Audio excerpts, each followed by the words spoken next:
नमस्कार दोस्तों, झाबुआ अलीराजपुर लाइव की ओर से आपको गणतंत्र दिवस की बहुत बहुत बधाई, शुभकामनाएं। चूँकि आज गणतंत्र दिवस है और ये वो दिवस है जिसके बारे में आप और हम में से ज़्यादातर सिर्फ ये जानते हैं कि ये राष्ट्रीय पर्व है। लेकिन ये क्यों मनाया जाता है, इसके पीछे की कहानी क्या है, संविधान का मूल पाठ क्या है, इसकी जानकारी बहुत कम लोगों को है। इस वीडियो में मैं आपको बताऊंगा कि आखिर 26 जनवरी को ही क्यों गणतंत्र दिवस के लिए चुना गया था। तो शुरुआत करते हैं, लेकिन इसके पहले आपसे निवेदन है कि आप हमारे इस चैनल को सब्सक्राइब ज़रूर कर लें, बेल आइकन दबा दें ताकि ऐसे इन्फॉर्मेटिव वीडियो आपको लगातार मिल सकें। तो दोस्तों शुरुआत करते हैं। दिसंबर 1929 का वो समय था जब लाहौर में, जो उस समय आज पाकिस्तान का हिस्सा है, उस समय अविभाजित भारत का हिस्सा था। तो दिसंबर 1929 में कांग्रेस का राष्ट्रीय अधिवेशन हुआ था और उसमें ये ऐलान किया गया था कि 26 जनवरी 1930 से भारत अपने आप को आज़ाद मानेगा और स्वतंत्रता दिवस मनाने लगेगा। फिर से आपको बता देता हूँ, घोषणा ये हुई थी कि 26 जनवरी 1930 से भारत अपने आप को आज़ाद घोषित कर देगा। लेकिन जैसा कि आप सभी जानते हैं, हमको आज़ादी मिली 15 अगस्त 1947 को। लेकिन जो घोषणा थी 1929 में रावी नदी के किनारे से, वो 26 जनवरी की थी। तो जाहिर सी बात थी कि पंडित जवाहरलाल नेहरू के दिमाग में वो तारीख काफ़ी समय तक एक टीस की तरह चुभ रही थी, इसलिए उस तारीख को यादगार बनाना चाहते थे। नवंबर 1949 वो समय था, 26 नवंबर 1949, जब भारत का संविधान बन चुका था, पूरी तरीके से तैयार था, लेकिन उसको रोका गया।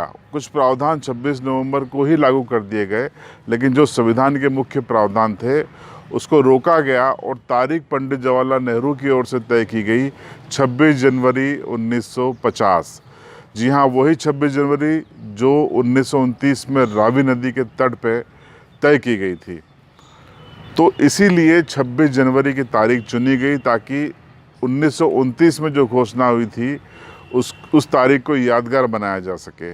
इसलिए पूरी तरीके से भारत का संविधान 26 जनवरी 1950 से लागू किया गया।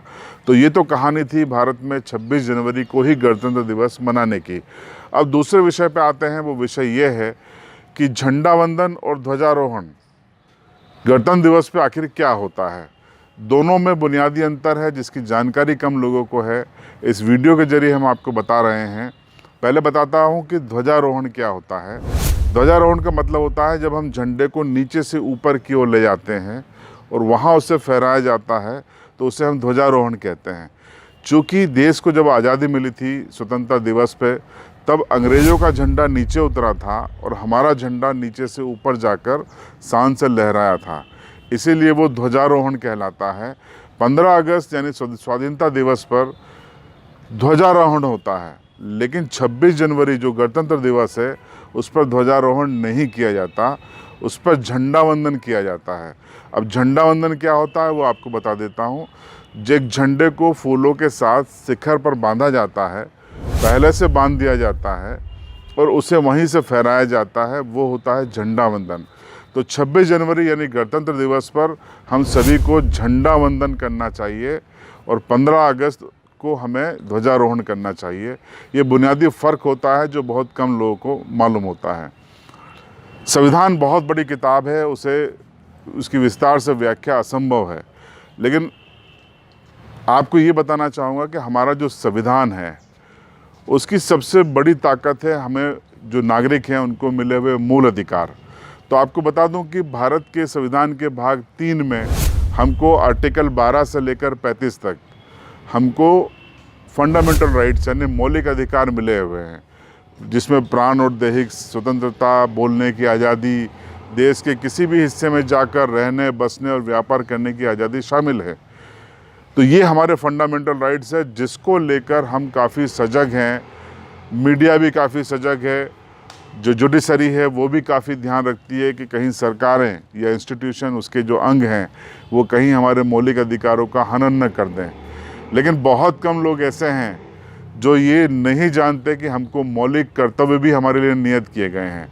आपको बता दूं कि सरदार स्वर्ण सिंह की कमेटी की अनुशंसा पर 1976 में सोवियत संघ से ये मौलिक कर्तव्य हमने आत्मसात किए थे। कुल 11 मौलिक कर्तव्य हैं जो कि आर्टिकल 51 क में निहित किए गए हैं, जिसमें जो बेसिक जो कर्तव्य हैं वो ये हैं कि अंतर्राष्ट्रीय शांति और सद्भाव को बनाए रखना, देश की सुरक्षा और शांति को बनाए रखना, राष्ट्रध्वज का सम्मान करना, सार्वजनिक संपत्ति को सुरक्षित रखना, उसका सम्मान करना, देश में परस्पर भाईचारा वगैरह सभी बनाए रखना, ये बेसिक कर्तव्य हैं। स्वच्छता बनाए रखना।